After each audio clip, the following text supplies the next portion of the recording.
turi abajene ba paruwasi Saint Joseph Gahanga, ubutagatifu niyo vibe nshya n'umujene yawe umutagatifu.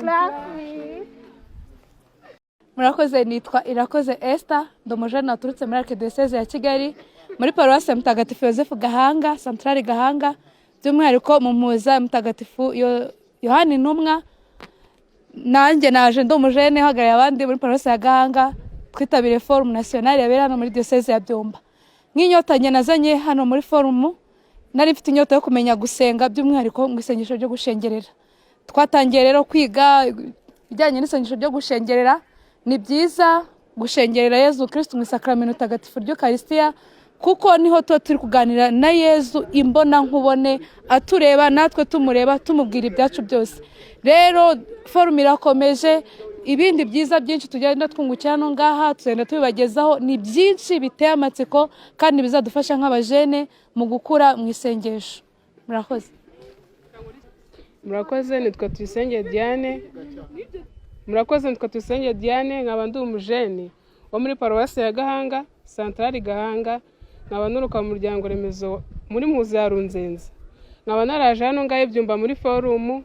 Naje Ibyumba mfite amatsiko yo kuhareba ese ameze gute, katedrali yameze gute, kandi byaradufashije cyane. Nk'ubu ngubu umujene ashobora kumara umunsi wose udakoresheje telefone, ari mu kiliziya akurikirana amasengesho, twumva inyigisho, tubaza n'ibibazo bitandukanye. Kandi ikindi ni urukundo hagati y'amadiyoseze yose, aturutse ahantu henshi hatandukanye, uhura n'abantu benshi batandukanye. Nibyo bintu byiza cyane nungukiyemo. Icya mbere nyine amatelefone akaba agiye ku ruhande, ntabwo nabishoboraga ariko nsigaye mbishobora. Rero tuzabasangiza byinshi nitugaruka muri paruwasi yacu. Murakoze cyane. Murakoze. Azina nitwa Timane Emmanuel, nkaba naratutse muri Centrale ya Karembure, yitiriwe Mutagatifu Bikira Mutasa mu cyaha. Nanjye nk'umujene waturutse muri Centrale ya Karembure, paruwasi Saint Joseph Gahanga, naje mpagarira urubyiruko rwa Centrale ya Karembure.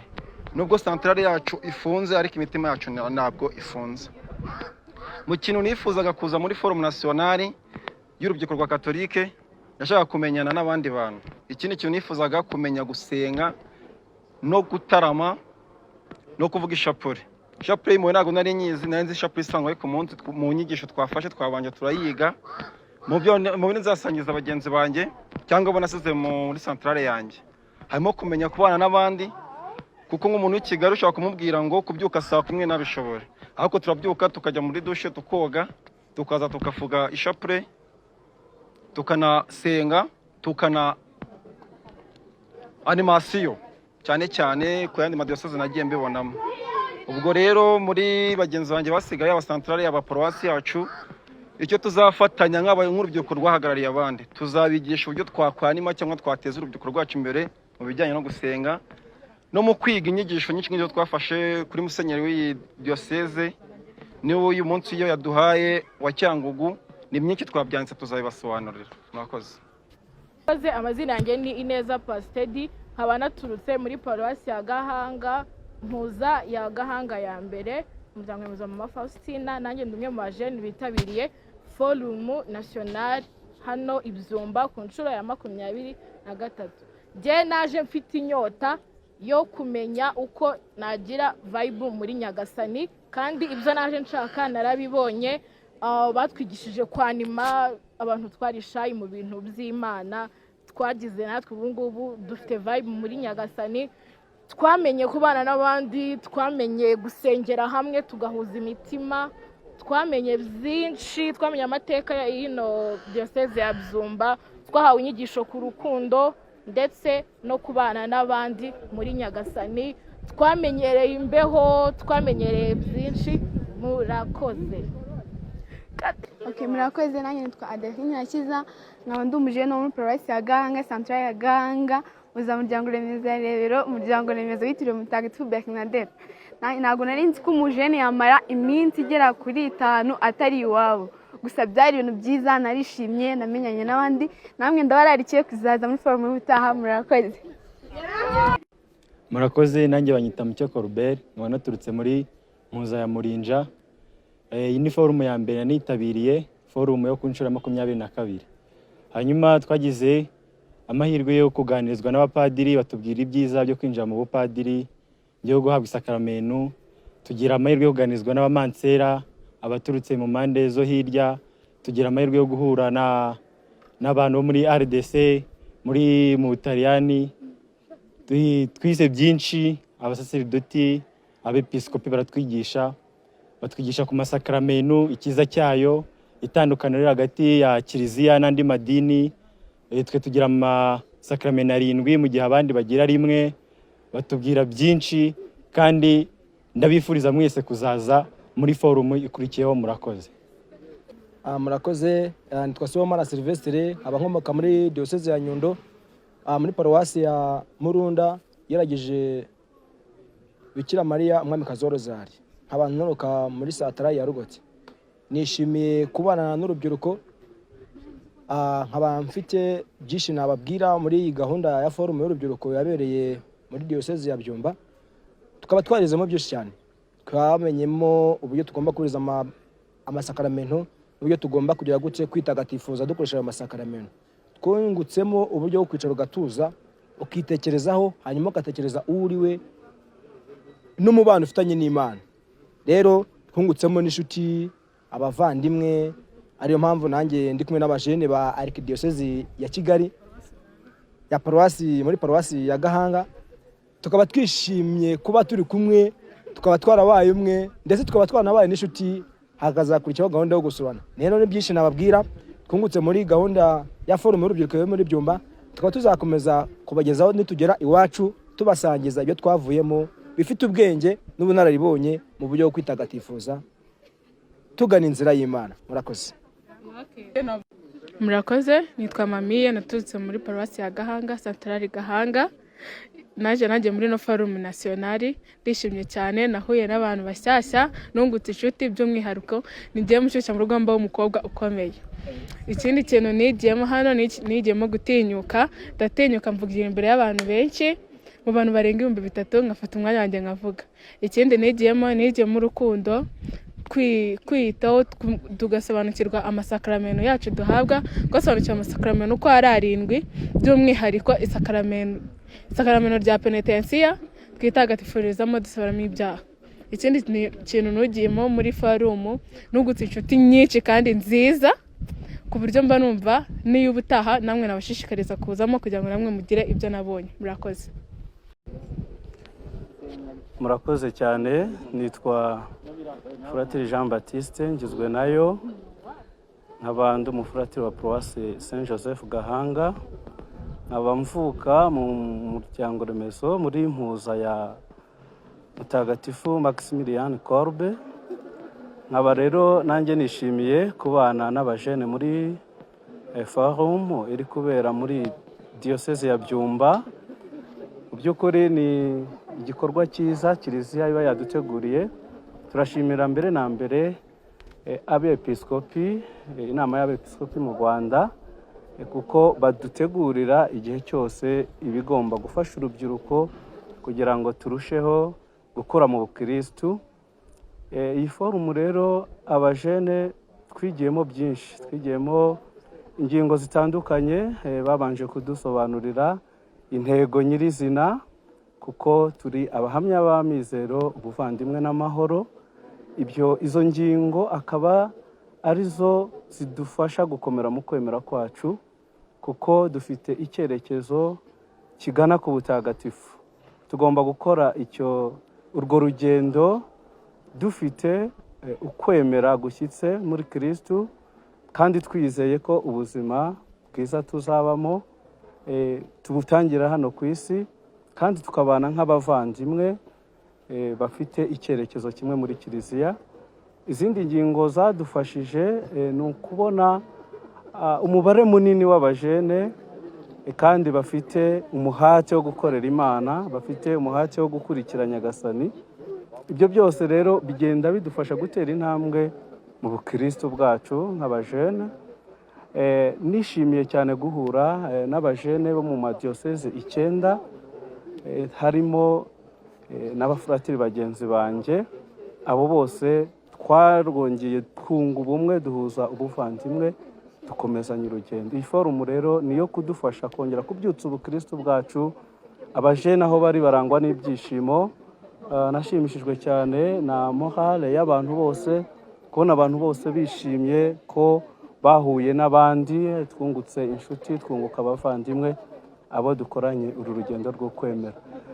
Iyi forumu kandi ntabwo twayitabiriye turi abanyarwanda gusa, dufite ndetse n'abavandimwe baturutse mu bindi bihugu. Twavuga abavandimwe baturutse mu gihugu cy'Ubutaliyane muri diyoseze ya Lucca, tukagira abaturutse mu gihugu cya Repubulika Iharanira Demokarasi ya Kongo, tukagira kandi abaturutse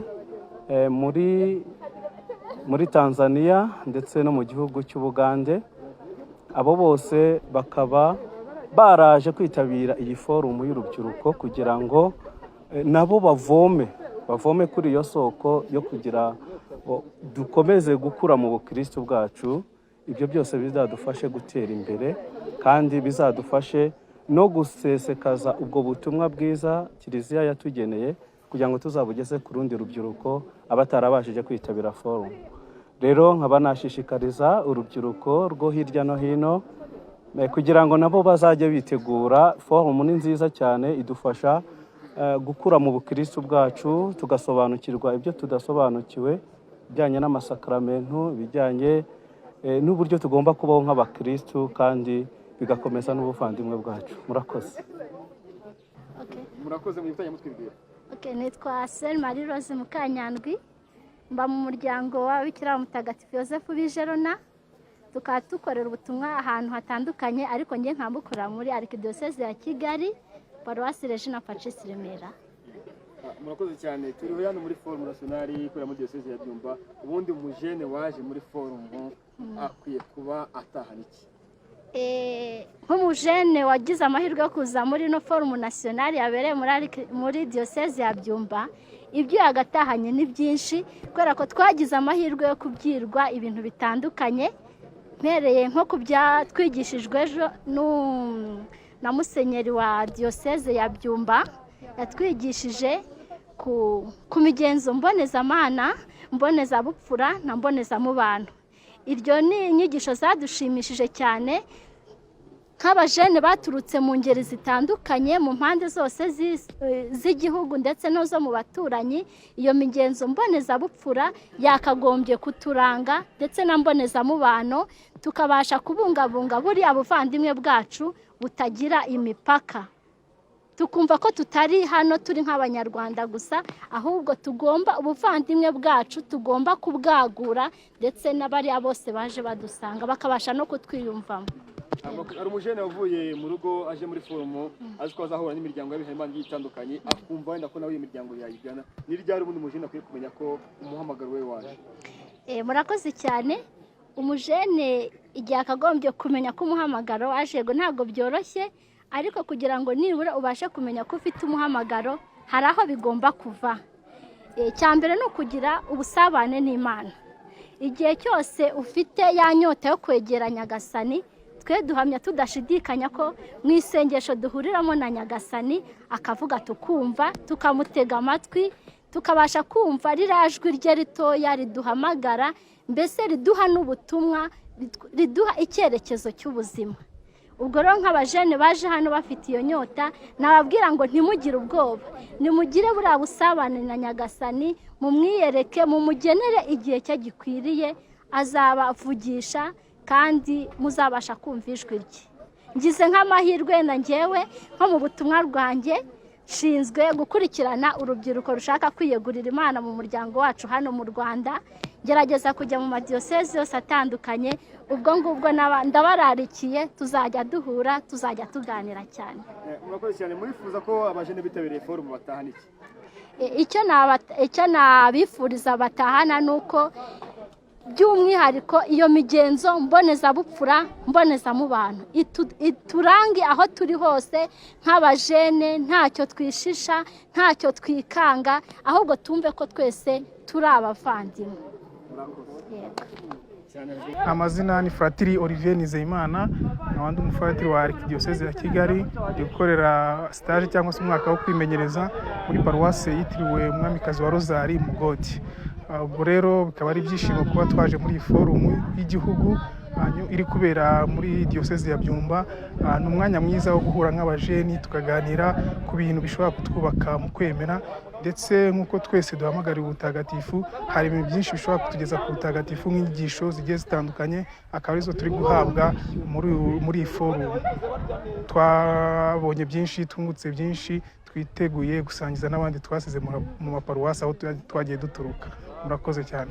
Murakoze. Amazina yanjye nitwa Maria Tereza Wampiwe, nkaba ndi umujene wo muri paruwasi Saint Joseph Gahanga, umuryango remezo wa Sharire Rwanga. Nanjye nkaba ndi umujene witabiriye forumu. Ni ku nshuro ya mbere nitabiriye forumu nationale, igiyemo ibintu byinshi nawe inshuti zitandukanye. Yego banatuhaye inyigisho, umushumba wa diyoseze ya Byumba yaduhaye inyigisho ku bintu bitandukanye. Ikintu cya mbere icyo amasakramenu, icyo Kiliziya Gatolika itandukanye n'andi madini, harimo amasakramenu.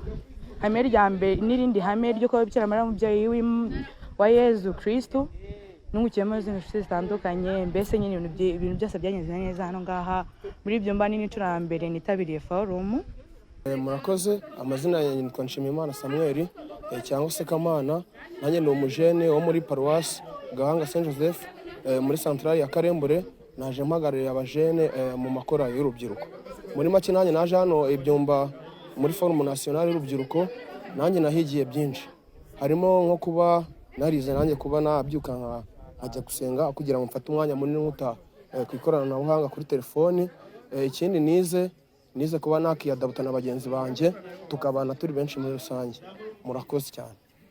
Turi abajene ba paruwasi Saint Joseph Gahanga. Ubutagatifu niyo vibe nshya, n'umujene yawe umutagatifu.